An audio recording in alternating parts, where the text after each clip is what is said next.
it is actually evolving into convenience and security, where you're not having to sacrifice either, right, or both. And so, with face, what's interesting is you think about multi-factor authentication.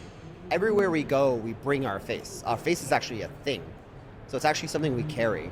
Normally, when you think about multi-factor authentication, you think about factor one, which is what you know, factor two, which is what you carry, and factor three, which is who you are. Who you are is biometrics. That's always been the third factor. Right. Right? And, but factor two is what you carry. Guess what? You also carry your face everywhere you go. So it is in fact a thing. So doing a biometric match in one instance is in fact a multi-factor authentication. And if you verify that the face itself is actually a live face using liveness and best-in-class liveness tools like Aware's technology, you're able to conduct multi-factor authentication all in one transaction. No more OTPs, no more downloading apps for authenticators. Being able to actually conduct that both in one transaction is a huge benefit for society and for organizations as well to protect the enterprise.